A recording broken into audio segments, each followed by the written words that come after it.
A very good morning to you, and welcome into day 2 of the Houston Texans 2018 training camp from the Greenbrier in West Virginia. My name's Drew Doherty. I'm my good friend DP Sidhu. Great to see you. Great to be here for another day of camp. And after we saw what went down yesterday, what did you learn the most about this team, DP? I think there were a lot of storylines to watch for day 1 of camp. And I mentioned this on Texans radio this morning, seeing Deshaun Watson out there without a knee brace, full go with the team in team drills. It was hard to believe that he went through the surgery, went through all the rehab. He worked really hard to get back to this point, but it really was good to see him get all the first team reps, to see him working with everybody in the passing game. I can't wait to see when they put pads on Saturday, but I thought the biggest takeaway was Deshaun Watson looks ready to go for the season. And then on the flip side, on defense, J.J. Watt looked ready to go because he was almost the bigger question mark heading into camp, right? Because we didn't see him at all in the offseason, but he came out here. He participated with the team as well. We saw him in team drills. We saw him in individual drills. I don't know if he was on the field for every single drill, but he was definitely on the field for a majority of it. Yeah, you bring up an excellent point because during OTAs and minicamp, the times that we saw him, and it wasn't every single day, he was on a side field. He was never with the rest of his team. Deshaun Watson, however, on the field, didn't take part in team drills during OTAs and minicamp, but did everything else. So, yes, that was a huge step forward, seeing him out there with the rest of his team. But back to Deshaun Watson. I know you like seeing it, and I've talked about it a few times over the last day or so, but it was awesome seeing him go deep to Will Fuller, especially because that, in the month of October last year, so very much fun. 7 touchdowns just to Fuller alone in 4 games. You actually cheered. We were sitting up in the bleachers watching There's nobody practice. There's nobody here. I was with you guys. And we did. We all cheered. Yeah. You definitely were up there, too, because you like seeing Will Fuller and what he's able to do. And you almost miss what they did together last year, but to see him back out here on day 1 in camp connect like that, and to see Deshaun Watson, he really spread the ball around in practice. You saw him go to Hop, you saw him go to Fuller, you saw him go to Braxton Miller, you saw him go to Kiki QT. The list, Bruce Ellington, the list goes on and on. It seems like he was really developing that chemistry with the receivers, and you definitely want to see that in camp.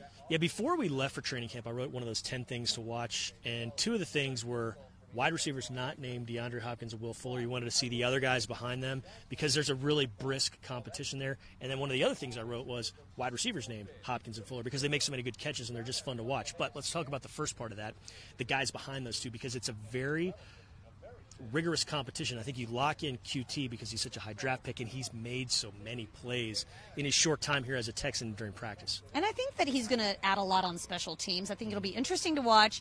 Because normally special teams, you think, special teams doing their thing, but to see who the returners might be, will it be Will Fuller? Will it be Kiki QT? Tyler Ervin also returned to practice yesterday. We didn't see him at all in OTAs and he looked very slippery yesterday. He looked good. Slippery in a good way. In a great way. Yeah, he looked slippery while dry out here because it hasn't started raining just yet. That's probably coming next week. But to see the return game, and back to your point with Kiki QT, I think he brings a lot of speed. He's got really good hands, and his route running looks so fine-tuned for a rookie out there, doesn't it? It sure does. And one thing in addition to the route running and the speed, his hands. I've said it a few times now.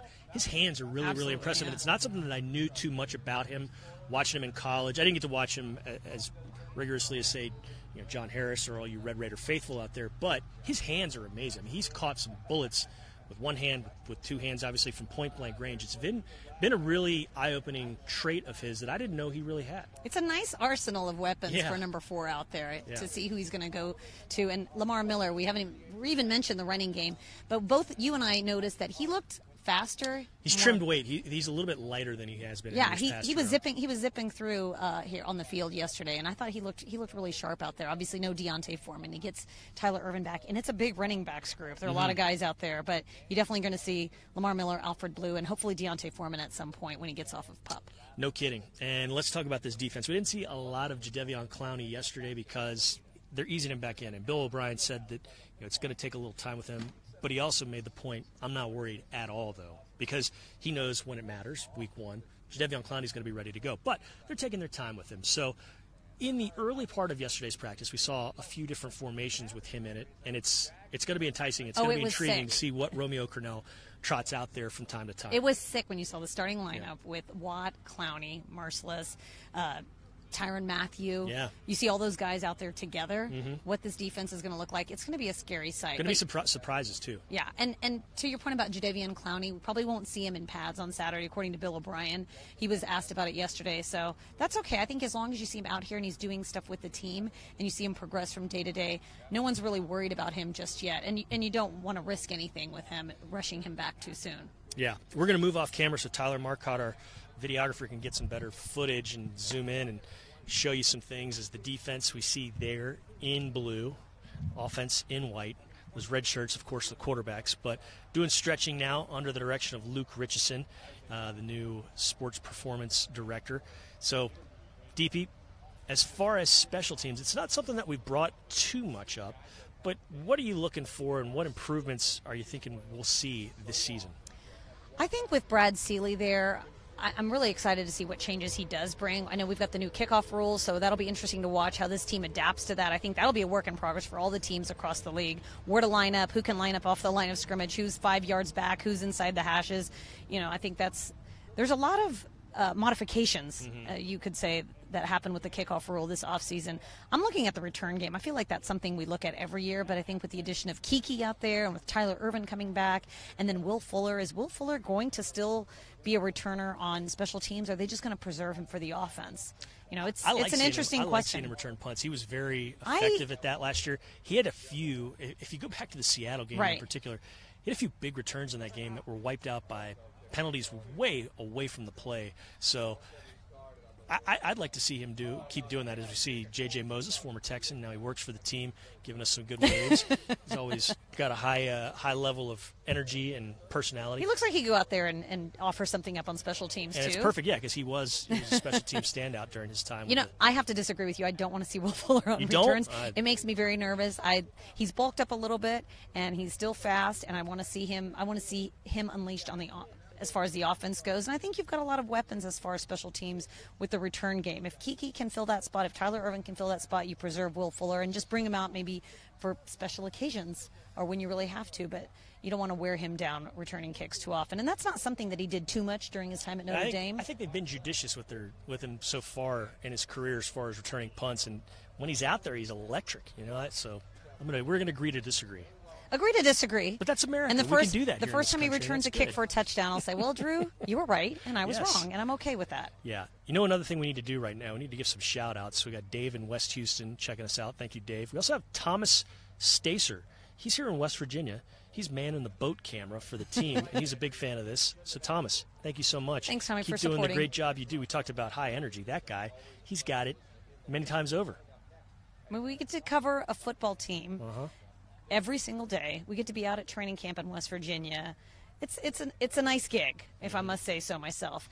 You're seeing the team warm up out there now, and you've got the defense closer to us. Bands around their calves are doing the That's sort of what I do in the morning. Is it? Didn't you work out this morning? I've switched to the afternoon workouts. Oh, okay. Just because I'll probably switch to morning at some point. But yeah, I like seeing their different warm ups and their stretching routines under Luke Richardson. Things are a little bit different out here. Yeah, actually, yesterday after practice, we normally get the guys talking to the media right afterwards, and the fans wait around. But instead, they went in, they lifted for a little while, and then they came back out. So they're on their own very strict schedule out here, and there's a lot of stretching. There's a lot of yoga poses going on. There's a lot of warm-ups. You definitely want to see that. Mm-hmm. You see JJ out there with the elbow brace with his teammates. Saw Whitney Merciless as well. Bill O'Brien, the head coach, walking in the center of all that with the white towel around his neck. Hard to miss. Yep. It's a key year for him. He's very excited about the season, obviously. Had some good things to say yesterday. We go back to the wide receivers. He brought up a few names. He brought up QT's name multiple times, and I think it's very telling when he says that about a rookie.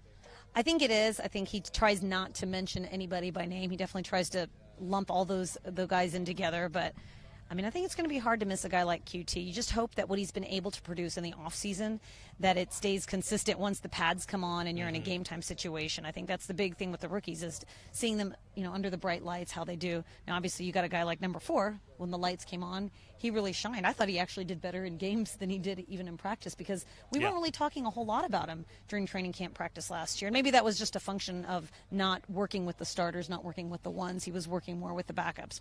And you truly can't – it's very hard to tell in these practices. The conditions are different.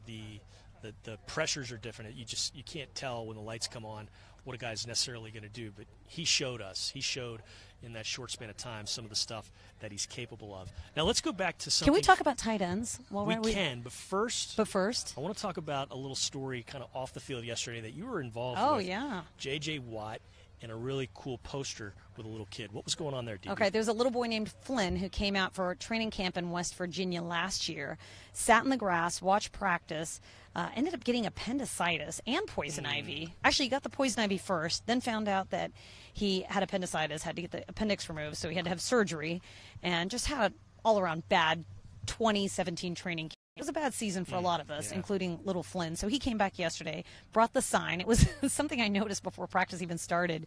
He had the check the boxes, things that not to do in 2018, not get poison ivy, not have to grow a new appendix. I thought that was good. He was already off to a great start. One of the things he definitely wanted to do was get his poster signed by J.J. Watt. He did not get to do that last year. He was hoping to do it this year. So we took a picture, tweeted it, tagged J.J. Obviously, J.J.'s not on Twitter during practice, but somehow he saw it because that little boy was walking around camp with the poster. So I can't take full credit for it.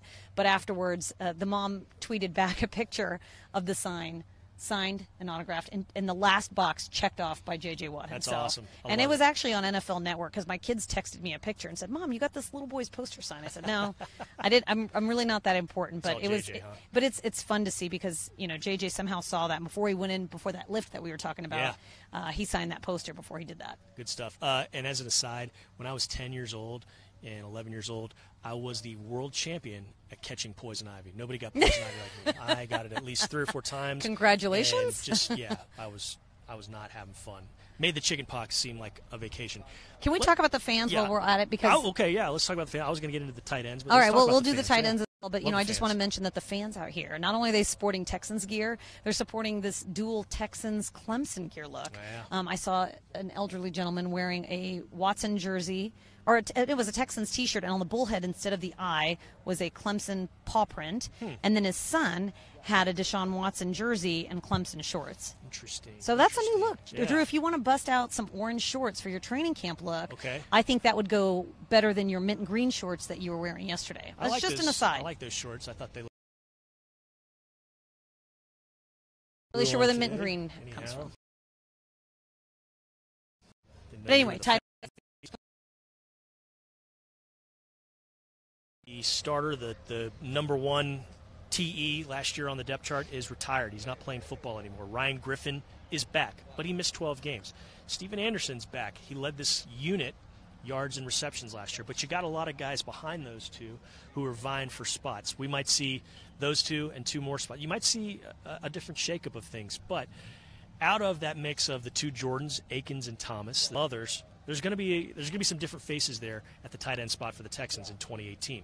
Yeah, I definitely expect, and Steven Anderson as well. He's missed some games at the end of last year with injuries. He's out here, and I feel like he's vying for a spot just like the other guys because now you've got all these new tight ends that the team has drafted. One of them is going to make the roster.